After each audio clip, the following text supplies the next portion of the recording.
Hey guys, welcome back to another Dragonheir Silent Gods Season 4 video. In today's video I'm going to be looking all about the new artifacts coming into the game in Season 4.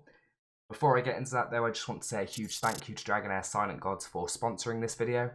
If you are interested in giving the game a try, please do click the link in the description or the pinned comment and get involved today.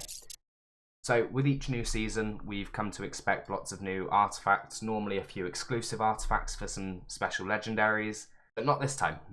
We are getting new artifacts, but there's no new exclusive ones. So I'm just going to run through the new artifacts and we'll have a look at them all and see what we think. Right, that's new. So we've got the Misty Conch. I haven't got enough to level them all up, so I'm not going to do that. So attack and attack percent. When the wearer releases an ultimate skill and the enemy resists the inflicted debuff, there is a 75 up to 100% chance to inflict defense penalty 2 on the enemy for 10 seconds instead. This state cannot be resisted and only takes effect on each enemy once every 12 seconds. So another defense penalty mechanic. I mean, it's a little bit awkward because obviously you don't want to build for accuracy, so you're going to want this on somebody who's got debuffs on their ultimate, but you don't care about the accuracy or them landing, and then it's going to become an incredibly reliable defense penalty. I feel it's a little bit niche getting that perfect setup where you've got a debuff that you don't care about on the ultimate that you're not going to be sacrificing by not building accuracy for, just to trade off the defense penalty.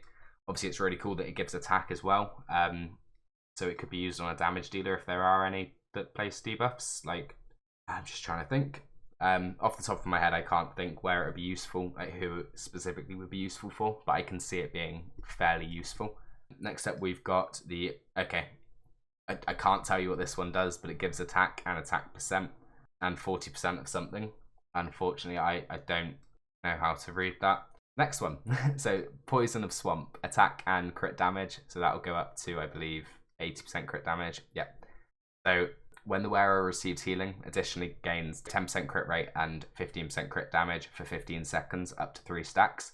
So we're going to be able to get 30% crit rate and 45% crit damage on top of the 80% crit damage there. So this is going to work really well with the Horn, like when you're getting frequent healing, obviously able to keep those stacks up. The damage bonuses you're getting are crazy.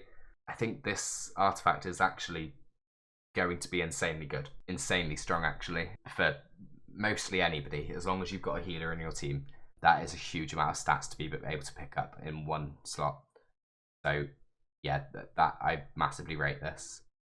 Next up, we've got Pact with the Devil. So when the wearer unleashes a non-AoE ultimate skill, the damage dealt is increased by 10%. When releasing again on the same enemy, the damage dealt is increased by 20%. And there's a 100% chance to inflict an undispellable heal reduction on the target for 10 seconds. And this gives crit rate, so it will be 40% crit rate and 335 attack. So I mean, that's really strong for single target damage dealers. The heal reduction is going to be really good for things like Arena to kind of counter tanks, well, to take out targets that are receiving a load of healing. Yeah, I'm a big fan of this one as well. Obviously 10, then 20% damage increase on the ultimate skills is always nice to see. But obviously gaining those stats as well is brilliant. Next up, we've got Punisher's Whip. So attack and attack percent, so 60% attack. When the wearer attacks an enemy with a shield, the damage dealt to the shield is increased by 50%. When removing the shield through dealing damage, the wearer deals an additional 500% attack physical damage to the enemy. This could be really good for things like Grave of Curse, where you're getting a little bit of a shield, but also a good counter to things like Garius in Arena. Obviously a load of stats and the added utility against shields. Yeah, I mean, that could be really good. Obviously it's only going to be useful in situations where you are facing shields, but there is quite a few, and it'll be interesting to see if some of the new bosses have some tweaks to make them more valuable for shields. So next up we've got the Lost Pearl in Desert. The wearer recharges their ultimate energy by 25% every time they release their ultimate skill. This effect is when this effect is triggered again, the ultimate energy obtained through this skill will be reduced by 5% down to 5% at least. So it's just going to help you to recycle through your ultimates faster. Obviously 25% on the first cast, 20% on the second cast, 15% on the third cast. You're still gaining those extra boosts each time.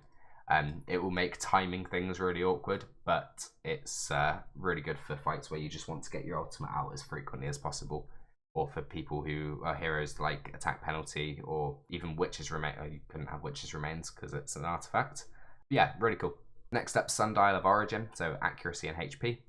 The wearer recharges their next battle skill by 25% every time they release their battle skill. When this effect is triggered again, the recharge, so exactly the same, but for battle skills. So for heroes who do attack penalty on their battle skill, for example, this is really good to cycle it faster and get more of an uptime. So yeah, I can see that being useful. Now we've got the Curse of Silence, Resistance and Defense. As the battle starts, all allies gain 4 stacks of resistance up. Each stack grants 25 resistance, so 100 resistance.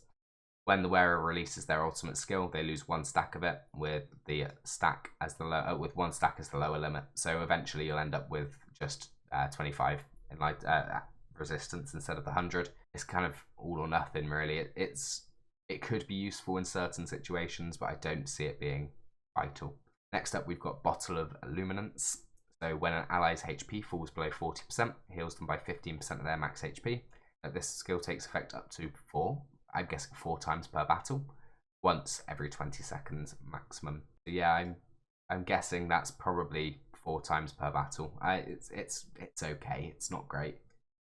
Now we've got the Chest of Radiance, so HP and attack.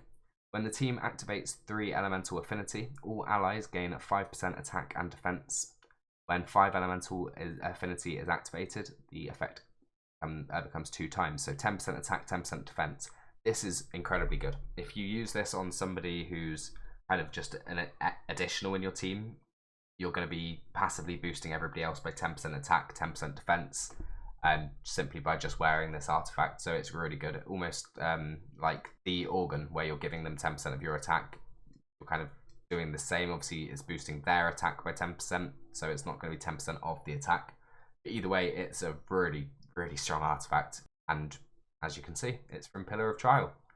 The deities of the upper planes have left behind a treasure atop the Pillar of Trial.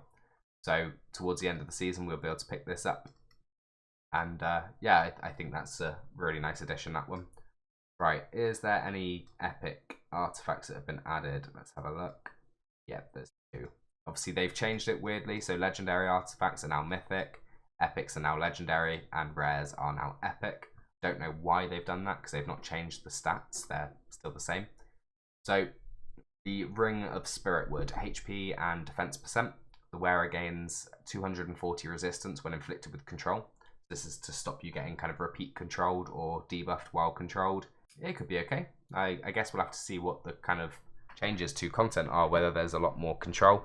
But yeah, I mean, it could be alright. We'll have to wait and see. Obviously, with it being an epic, we don't expect it to be insane, like the slingshot that came in last season, but we'll have to wait and see. So the Matriarch's Gem, attack and attack percent. The wearer gains 40% crit rate. Wow, okay. If crit rate is higher than 100%, 100% of the excessive crit rate will be converted into crit damage. This is insane for an epic. So you're gaining, what is it? 45% attack, 40% crit rate, 250 attack, and then any excess crit rate is turned into crit damage. So that is a really, really strong epic artifact, really helpful for kind of early builds as well to get that crit rate. So yeah, big fan of that. I don't think there's any rare artifacts, so yeah, that is all for the Season 4 artifacts. So there's a few that kind of really stand out. I really like this one. I am a big fan of, obviously, the Pillar of Trials one. Also, this here, the Poison of Swamp, I think is going to be insane. The amount of stats you're going to get from that is crazy. So yeah, let me know what you guys think about all of the new artifacts in the comments. But other than that, I just want to say once again a huge thank you to Dragonheir Silent Gods for sponsoring this video. Remember, if you want to give the game a try, please do click the link in the description or the pinned comment. But other than that, I will see you in the next video.